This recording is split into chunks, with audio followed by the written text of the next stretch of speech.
VOA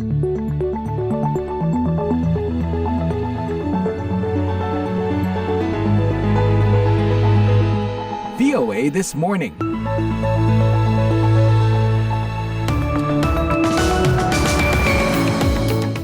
Halo pendengar VOA, bagaimana kabar Anda? Semoga sehat dan bersemangat ya, terutama bagi Anda yang berpuasa. Tak terasa, 2 minggu lagi Lebaran tiba. Juga bagi umat Kristiani yang melaksanakan Tri Hari Suci pekan ini. Semoga damai dan kebahagiaan Paskah bersama Anda. Baiklah pendengar, saya Puspita Sariwati akan menemani Anda selama setengah jam ke depan menyampaikan berbagai laporan dan info menarik bersama produser Bani Rahayu.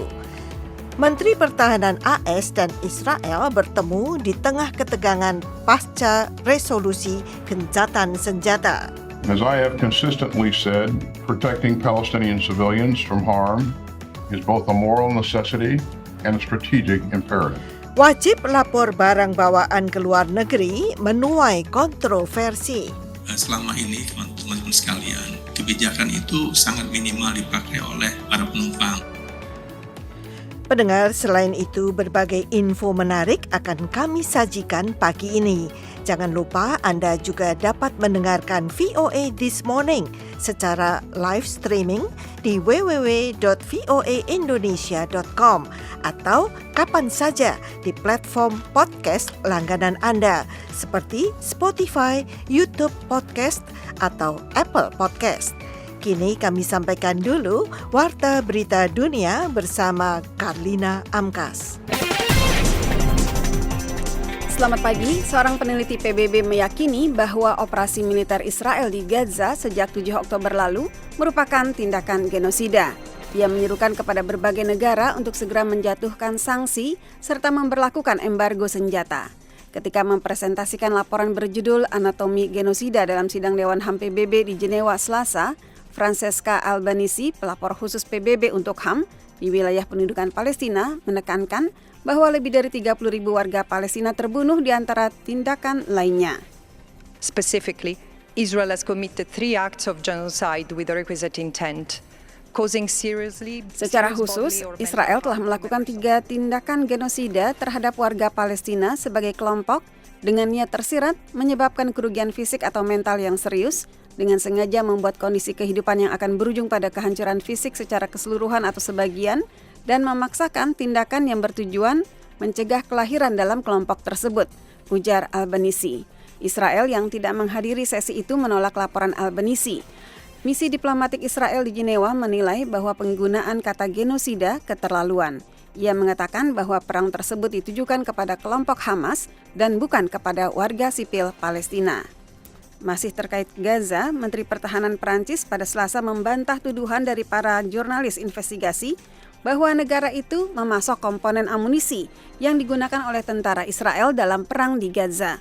Perusahaan Eurolinks yang berbasis di Marseille, Prancis, menjual link M27 kepada Israel yang menurut situs media investigasi Disclose dan Mark Saktu merupakan kepingan logam untuk menyambungkan selongsong peluru senapan ke sabuk amunisi untuk senapan mesin.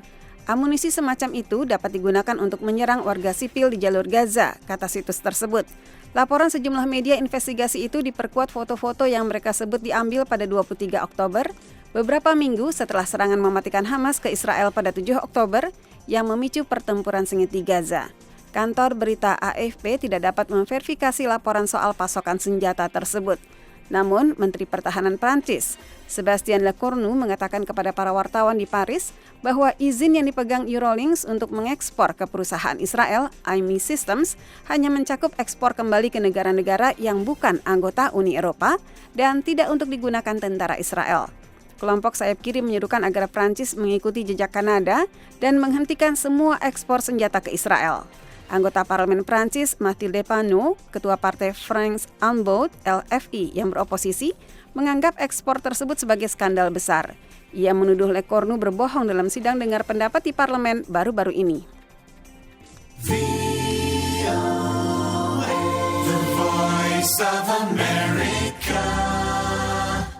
Presiden Amerika Joe Biden menjanjikan bantuan pemerintah federal untuk membangun kembali jembatan Francis Scott Key yang ambruk. It's my intention that the federal government will pay for the entire cost of reconstructing that bridge, and I expect the Congress to support my effort. Rencana saya adalah pemerintah federal akan membayar seluruh biaya pembangunan kembali jembatan tersebut. Saya berharap Kongres akan mendukung upaya saya.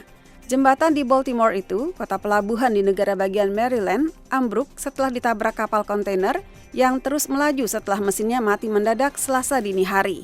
Jembatan itu tertarik jatuh bersama pekerja konstruksi dan beberapa kendaraan di atasnya ke sungai berair dingin di bawahnya. Tim penyelamat berhasil menyelamatkan 2 orang, namun 6 lainnya hilang. Awak kapal sempat mengeluarkan seruan Mayday atau panggilan darurat beberapa saat sebelum kecelakaan itu, meruntuhkan jembatan Francis Scott Key, sehingga pihak berwenang bisa menghentikan lalu lintas kendaraan di jembatan tersebut, kata Gubernur Maryland. Menurut Biden, itu adalah kecelakaan yang mengerikan. Sejauh ini tidak ada indikasi lain yang menunjukkan penyebab lainnya.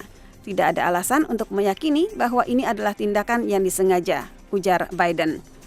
Rusia Selasa menyebut pengadilan di Inggris sebagai lelucon atas perlakuannya terhadap pendiri Wikileaks, Julian Assange. Ia harus menunggu berminggu-minggu untuk mengetahui apakah bisa mengajukan banding atas ekstradisinya ke Amerika. Assange, usia 52 tahun, yang telah ditahan dalam penjara London sejak 2019, diinginkan di Amerika atas perannya dalam menyebarkan dokumen rahasia terkait perang di Irak dan Afghanistan. Seluruh sistem peradilan Inggris telah menjadi lelucon sebagai olok-olok di muka dunia, kata juru bicara Kementerian Luar Negeri Rusia Maria Zakharova melalui Telegram. Pendengar, demikian berita dunia VOA pagi ini.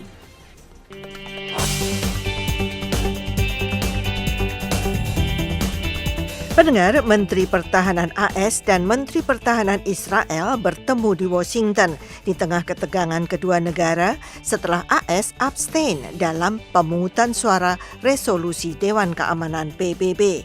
Resolusi untuk menyerukan gencatan senjata segera di Gaza itu akhirnya disetujui. Hamas menganggap Israel telah kehilangan perlindungan diplomatiknya akibat resolusi itu. Menteri Pertahanan Amerika Serikat Lloyd Austin menerima Menteri Pertahanan Israel Yoav Gallant di Pentagon hari Selasa. Mereka membahas cara mengalahkan Hamas selain dengan melancarkan invasi darat ke Rafah, kota di Gaza Selatan. Sementara kedua negara itu sedang bersih tegang. Pada Senin, Dewan Keamanan PBB menyetujui resolusi pertamanya untuk menuntut gencatan senjata di Gaza.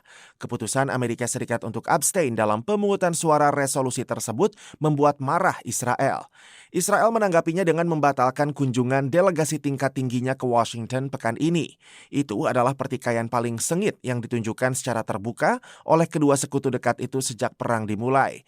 Pada awal pertemuan di Pentagon, Austin mengatakan kepada Gallant bahwa keselamatan 1,5 juta warga sipil Palestina di Rafah juga merupakan prioritas utama Amerika. So we're working with Israel to ensure that an outrage like October 7th Kami bekerja sama dengan Israel untuk memastikan bahwa kebiadaban seperti peristiwa 7 Oktober tidak akan pernah terjadi lagi. Dan Amerika Serikat tidak akan berhenti sampai semua sandera kembali ke rumah masing-masing. Melindungi warga sipil Palestina dari bahaya merupakan kewajiban moral dan kepentingan strategis. Perdana Menteri Israel Benjamin Netanyahu telah bertekad akan tetap menggempur Rafah.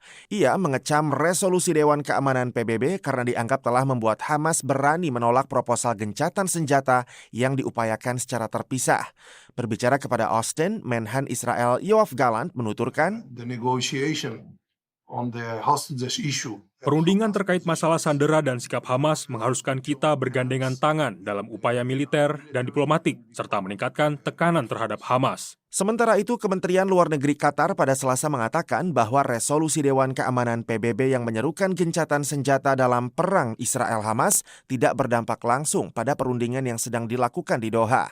Juru bicara Kementerian Luar Negeri Qatar, Majed Al-Ansari, membenarkan bahwa pertemuan di Doha masih berlangsung. I can't confirm the timings of the meetings, but Saya tidak dapat mengkonfirmasi kapan pertemuan-pertemuan itu dilakukan, tetapi saya bisa mengatakan kepada Anda bahwa ada pertemuan yang dilangsungkan kemarin yang sedang berlangsung dan tim-tim yang terlibat akan bertemu bagaimanapun dalam beberapa hari ke depan. Sementara itu, pemimpin tertinggi Hamas, Ismail Haniyeh, pada Selasa mengatakan bahwa Israel telah gagal mewujudkan semua tujuan strategis dan militernya dalam perang di Gaza.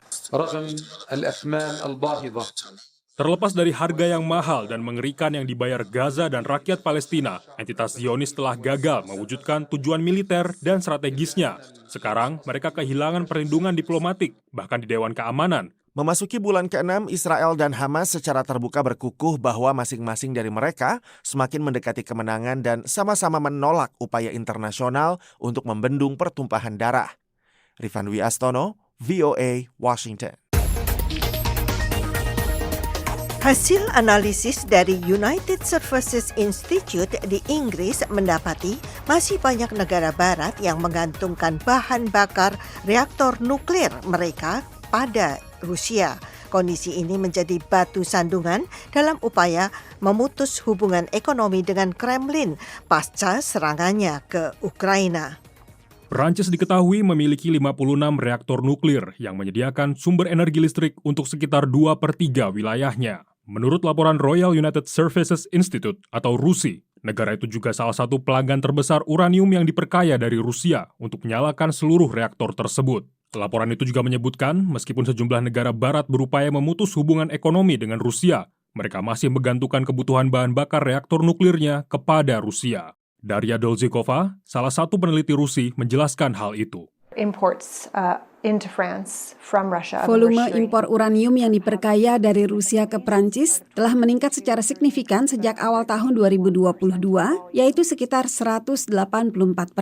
Prancis tidak sendiri. Laporan Rusia juga membeberkan ekspor uranium Rusia ke Amerika Serikat, Jerman, dan Belanda. Rusia masih menjadi eksportir terbesar uranium yang diperkaya, sekaligus penyedia jasa pengayaan uranium secara global. Negara itu melakukan sekitar 44% dari total kapasitas global untuk jasa pengayaan. Minat global pada energi nuklir turun setelah bencana reaktor nuklir Fukushima, Jepang pada tahun 2011. Namun, dengan semakin banyaknya negara yang mencoba menurunkan emisi karbon mereka, penggunaan energi nuklir kembali dipertimbangkan. Dalam pertemuan Badan Energi Atom Internasional di Brussels pekan lalu, sejumlah pemimpin negara menyerukan untuk kembali berinvestasi ke tenaga nuklir. Salah seorang dari mereka adalah Perdana Menteri Belgia, Alexander De Croo. Dia menyampaikan alasannya. Untuk beradaptasi secepat mungkin dengan rantai pasokan dan juga memutus pasokan Rusia.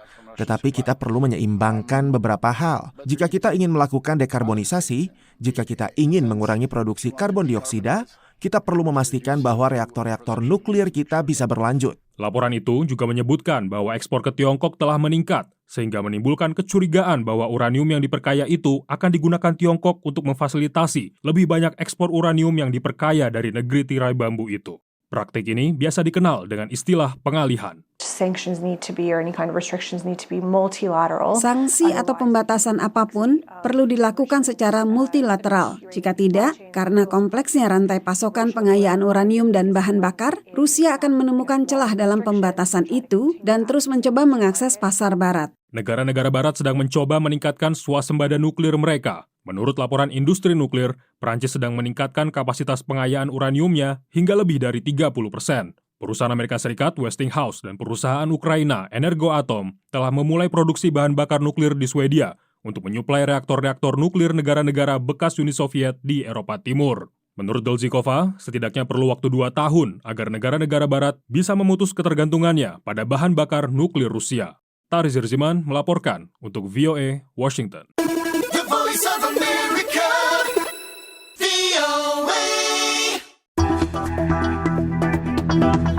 Pendengar, permasalahan barang bawaan oleh penumpang kembali menjadi viral setelah beredar video yang diunggah di akun media sosial Kantor Pengawasan dan Pelayanan Bea Cukai atau KPPBC tipe Madhya Pabean atau TMPB Bandara Kuala Namu. Dalam video itu dijelaskan penumpang yang akan bepergian ke luar negeri harus melaporkan barang bawaan mereka agar sekembalinya ke tanah air barang-barang itu tidak dikenai pajak. Dirjen Bea dan Cukai Askolani memberikan penjelasan mengenai aturan barang bawaan penumpang ke luar negeri. Kebijakan ini viral dan ramai dikritik oleh masyarakat. Pasalnya, netizen yang hendak pergi ke luar negeri harus melaporkan barang bawaannya terlebih dahulu ke Bea Cukai agar ketika kembali ke tanah air, barangnya tidak dikenakan pajak. Banyak masyarakat yang beranggapan bahwa prosedur ini cukup berbelit-belit. Namun, Askolani mengatakan justru kebijakan ini untuk mempermudah dan mempercepat pelayanan kepada masyarakat yang kembali ke tanah air sehabis berpergian dari luar negeri. Yang menjelaskan, barang-barang yang harus dilaporkan tersebut merujuk kepada barang-barang yang cenderung mahal seperti kamera, handphone, laptop, iPad, dan lain-lain. Meskipun peraturan tersebut sudah ada sejak tahun 2017, namun katanya peraturan ini sangat jarang digunakan oleh penumpang. Tetapi selama ini teman-teman sekalian, kebijakan itu sangat minimal dipakai oleh para penumpang. Sebab memang secara lazim kita pun dengan tidak mencatat itu tetap memberikan kemudahan dan percepatan pelayanan terhadap penumpang. Selama ini, jelas Askolani, kebijakan ini seringkali dimanfaatkan oleh para pelaku usaha yang hendak melakukan kegiatan pameran di luar negeri untuk menjajakan produk-produk mereka. Seringkali, para pelaku usaha ini mencatat dan melaporkan barang-barang apa saja yang hendak dibawa ke luar negeri.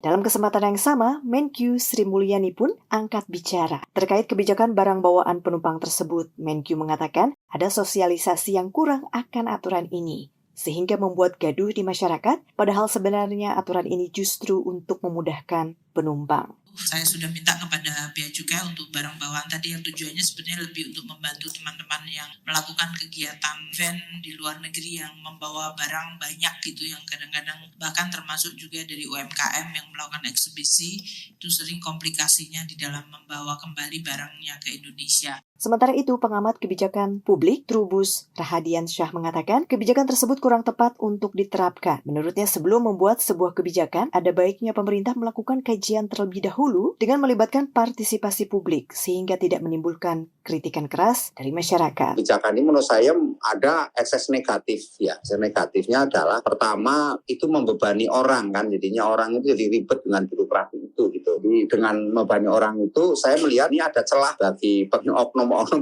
untuk berperilaku koruptif lah. Dari Jakarta, Gita Intan melaporkan untuk VOA Washington.